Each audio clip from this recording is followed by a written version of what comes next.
Bismillahirrahmanirrahim. Assalamualaikum warahmatullahi wabarakatuh. Alhamdulillah, nahmaduhu wa nastaghfiruhu wa nashkuruhu wa nu'minu bihi wa natawakkal alaihi wa nusalli ala rasulillahil karim. Amma ba'd. Qad qala Allah subhanahu wa ta'ala fil Qur'anil azim. A'udzu billahi minasy syaithanir rajim. Was-sabiquna al-awwaluna minal muhajirin wal ansari allazina ittaba'uuhum bi ihsan radhiyallahu anhum wa radu anhu wa adda lahum jannatin tajri tahtahal anhar khalidina fiha abada zalikal fawzul azim. Sadaqallahu azim. Dalam satu hadis yang walaupun dipermasalahkan kesahihannya oleh beberapa ulama, Rasulullah mengatakan bahwa sahabatku seperti bintang di langit. Apabila kalian mengikuti salah satu di antara mereka, maka kalian akan mendapatkan hidayah dari Allah Subhanahu wa taala, petunjuk dari Allah Subhanahu wa taala. Betapa tidak jamaah yang dimuliakan Allah Subhanahu wa taala, sahabat ini adalah orang-orang pertama yang langsung dibimbing oleh Rasulullah SAW, yang mengamalkan agama secara kafah. Mereka adalah orang-orang dunia, tapi hati mereka sudah menyeberang ke akhirat, sehingga kehidupan mereka semata-mata untuk meraih kejayaan hidup selama-lamanya, yaitu di akhirat. Ketika perang Qadisiyah, sebenarnya Pasati Umar ingin sekali yang langsung memimpin dari pasukan, tapi beberapa sahabat terkemuka mengusulkan supaya Umar tidak ikut memimpin, cukup dia di Madinah saja. Dan dipilihlah seorang sahabat untuk memimpin pasukan, yaitu Sa'ad bin Abi Waqqas. Ketika pasukan sudah hampir berhadapan, maka Sa'ad Abi Waqqas mengirim surat kepada Rustum, pahlawan daripada Irak pada saat itu, yaitu, wahai Rustum, bersama saya ini ada pasukan yang lebih mencintai kematian daripada kecintaan dari pasukan kamu terhadap minuman-minuman memabukkan, terhadap arak. Ini adalah sahabat radhiyallahu anhu. Jemaah yang dimuliakan Allah Ta'ala, saya ingin menyampaikan salah satu dari sahabat yang tadinya lahir dari keluarga bangsawan kaya raya, sampai dikatakan orang tuanya telah memberikan dia pakaian yang seharga 200 dinar dan memakai wewangian yang paling baik, sehingga dikatakan apabila sahabat ini berjalan di suatu tempat atau di lorong di Makkah atau Munawwarah, maka itu bekas-bekasnya bau harum yang bekas daripada yang jalan ini akan tercium, masih tercium, karena dia memakai haruman yang luar biasa, yang paling istimewa.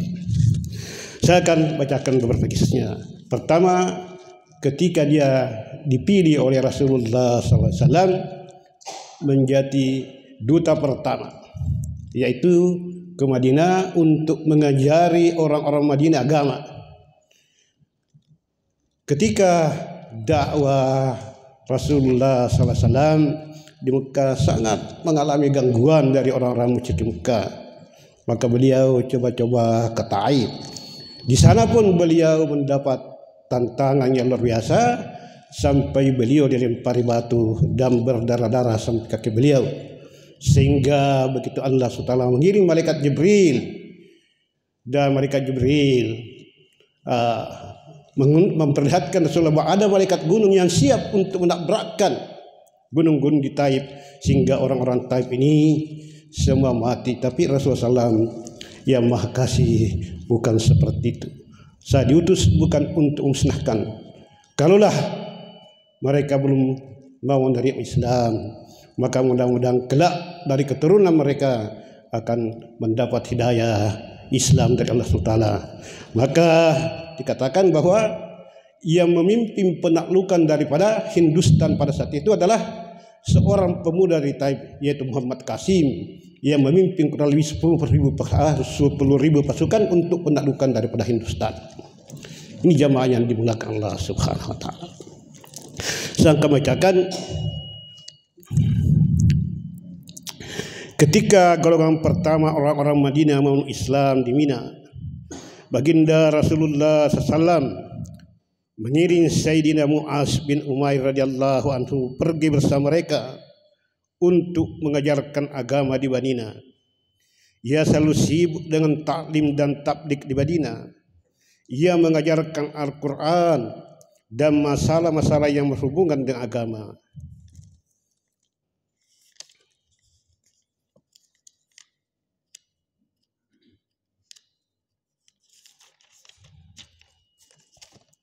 Ia tinggal di rumah As'ad bin Surarah radhiyallahu anhu.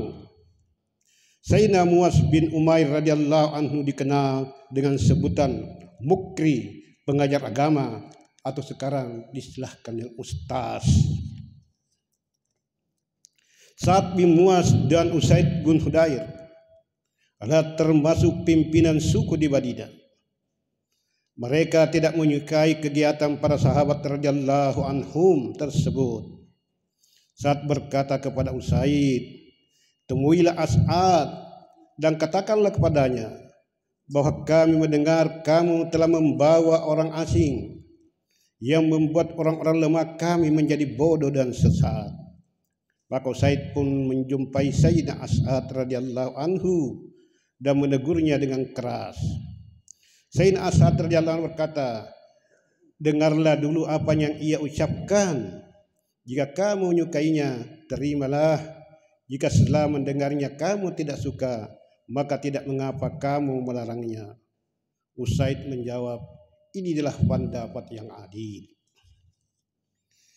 Ia pun mendengarkan Sayyidina Mu'az bin Umair radhiyallahu anhu menceritakan kebaikan Islam dan membacakan ayat-ayat Al-Quran. Usaid berkata, "Alangkah bagusnya kata-kata ini. Adakah yang lebih bagus daripadanya? Bagaimana caranya jika ada orang yang ingin masuk ke dalam agama kalian?" Mereka menjawab, "Hendaklah engkau mandi dan berpakaianlah dengan pakaian yang suci, lalu bacalah kalimat syahadat." Usaid melaksanakan itu semua dan menjadi seorang muslim saat itu juga. Kemudian Sayyidina Usaid radhiyallahu anhu pergi menyumpai Sa'ad dan mengajak pergi bersamanya untuk menemui Sayyidina Mus'ab bin Umair radhiyallahu anhu, sehingga terjadilah dialog seperti di atas. Akhirnya Sa'ad bin Mu'az pun memeluk Islam. Begitu masuk Islam, ia pergi menjumpai kaumnya Bani Ashhal dan berkata, "Wahai kaumku, bagaimanakah pendapatmu tentang diriku?" Kaumnya menjawab, "Engkau adalah orang yang paling mulia dan paling utama di antara kami." Sayyidina Sa'ad radhiyallahu anhu berkata, "Jika demikian, haram bagiku berbicara baik dengan laki-laki maupun wanita di antara kalian sebelum kalian memeluk Islam dan beriman kepada baginda Rasulullah sallallahu alaihi wasallam." Dengan ucapannya itu, seluruh Bani Ashhal, baik lelaki maupun wanitanya, memeluk Islam, sehingga Sayyidina Mu'az radhiyallahu anhu semakin sibuk dengan mengajar mereka dari kitab At-Targhib. Faedah. Demikian kebiasaan para sahabat radhiyallahu anhum. Secara umum, jika mereka telah memeluk Islam, mereka langsung menjadi dai. Apapun perkara agama yang mereka dapatkan, mereka langsung menyebarkan dan menyampaikannya kepada orang lain. Bertabligh dan menyampaikan kebaikan kepada orang lain adalah kerja utama mereka tanpa terhalang oleh bertani, berdagang, ataupun pekerjaan-pekerjaan lain.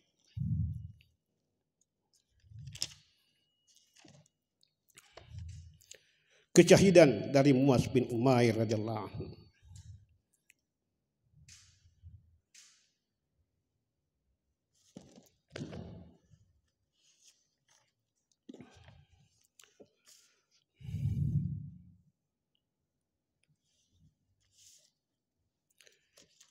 Sebelum masuk Islam, Sayyidina Muaz bin Umair radhiyallahu anhu termasuk pemuda kaya di antara rekan-rekannya dan hidup dalam kemewahan. Ayahnya membelikannya pakaian seharga 200 dirham. Saat itu umurnya masih sangat muda, namun ia dikurniai banyak kenikmatan.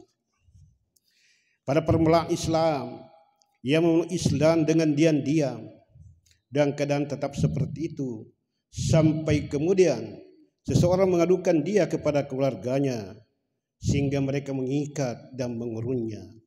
Keadaan demikian berlangsung selama beberapa hari. Ketika ada kesempatan, ia melarikan diri secara diam-diam dan ikut hijrah ke Habasyah bersama kaum muslimin. Lalu dari Habasyah ia langsung hijrah ke Madinah dan mulai hidup dalam kesuhudan dan kemiskinan. Suatu saat baginda Rasulullah sedang duduk, maka lewatlah Sayyidina Muaz bin Umair radhiyallahu anhu di hadapan beliau. Di tubuhnya hanya melekat sehelai kain lusuh penuh tambalan, salah satu tambalannya dari kulit. Melihat hal tersebut, baginda Nabi sallallahu alaihi wasallam mensyurkan air mata karena teringat keadaan Sayyidina Muaz bin Umair yang sebelum memeluk Islam dan keadaannya sekarang. Ketika perang Uhud, pada awalnya bendera kaum muhajirin dipegang oleh Sayyidina Muaz bin Umair radhiyallahu anhu. Ketika kaum muslimin mengalami kesulitan sehingga kacau balau, ia tetap berdiri tegak. Tiba-tiba seorang musuh menyerangnya dengan pedang dan memotong salah satu tangannya agar bendera di tangannya terjatuh sehingga seolah kaum muslimin telah kalah. Sayyidina Muaz radhiyallahu anhu segera meraih bendera dengan tangan satunya. Orang kafir pun memotong tangannya yang lain, maka didekaplah bendera itu di depannya dengan lengannya agar tidak jatuh. Lalu ia dipanah oleh musuh sehingga syahid. Selama ia masih hidup, ia tidak membiarkan bendera itu jatuh. Akhirnya bendera pun terjatuh dan langsung diambil oleh seorang sahabat yang lain. Ketika akan dipembuikan, di tubuhnya hanya ada sehelai kain yang tidak cukup untuk menutupi seluruh tubuhnya. Jika ditutupi ke kepalanya, kakinya akan terbuka. Jika ditutupi ke kakinya, kepalanya terbuka. Baginda Nabi sallallahu alaihi wasallam bersabda, tutupkanlah kain itu ke kepalanya dan tutuplah kakinya dengan daun iskir atau daun alang-alang dari kitab Qurratul Uyun. Faedah. Demikianlah akhir kehidupan seorang yang pernah bergeliman dalam kemewahan dan pernah mengenakan pakaian seharga 200 dirham. Saat wafatnya, selai kain kafan yang dapat menutupi tubuhnya pun tidak ia dapatkan. Dalam hidupnya, cita-citanya adalah jangan sampai bendera terjatuh. Meskipun kedua tangannya telah terpotong, ia tidak melepaskan bendera itu. Dulunya ia hidup dalam kemewahan, namun ketika iman menghujan ke dalam dirinya, iman itu mengalahkan segalanya. Iman telah menyibukkan dan memalingkannya dari harta, uang, istirahat, atau kenyamanan hidup. Demikianlah ta'ala pengantar bagaimana sahabat radhiyallahu anhu ketika mudanya bergeliman dengan kemewahan. Tetapi ketika cahaya Islam, iman masuk, pada saat itu masih mendapat tantangan yang besar. Beliau meninggal dunia dan kain kafan pun tidak cukup untuk menutupi seluruh tubuhnya. Sehingga Hanya kalanya ditutupi, kakinya ditutup dengan daun iskar atau sekarang ini rumput alang-alang.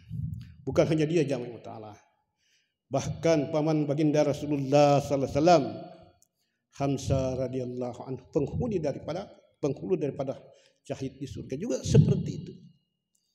Ketika dia meninggal dunia dalam perang Uhud, maka saudarinya Safiyah radhiyallahu anha telah membawa 2 kain kafan untuk menutupi kafan beliau. Di mana pada saat itu dia punya perut telah keluar dan jantungnya telah digigit oleh Hindun laknatullahi pada saat itu, yang kelak mendapat juga hidayah dari Allah Subhanahu wa taala. Maka ketika mau dikafani, maka di dekatnya ada seorang Ansar juga yang tergeletak. Maka Safiyah merasa tidak enak kalau hanya saudaranya mendapatkan kain kafan, sedangkan orang Ansarnya tidak mendapat kain kafan. Maka diundilah. Akhirnya kain kafan yang kecil ini jatuh undiannya kepada Hamzah radhiyallahu anhu, dan kain kafan besar ini jatuh undiannya kepada orang Ansar tersebut. Maka jadilah orang Ansar dikafani dengan lengkap, sedangkan Hamzah radhiyallahu anhu paman daripada baginda Rasulullah sallallahu alaihi wasallam, kain kafannya yang tidak cukup untuk menutupi seluruh tubuhnya, sehingga hanya kepalanya yang ditutupi, kemudian kakinya ditutup dengan daun iskar. Inilah jamaah ini sahabat, dalam hati mereka telah merasuk iman, sehingga mereka adalah orang-orang dunia, tapi hati mereka telah ada di akhirat. Sebagaimana kita ketahui ketika perang Qadisiyah penaklukan Irak, pada saat itu Umar radhiyallahu anhu ingin sekali memimpin pasukan, tapi musyawarah daripada orang-orang awal berpesan menganjurkan supaya Umar bin Khattab hanya tinggal di Madinah, dan dipilihlah Sa'ad bin Abi Waqqas pada saat itu untuk memimpin pasukan.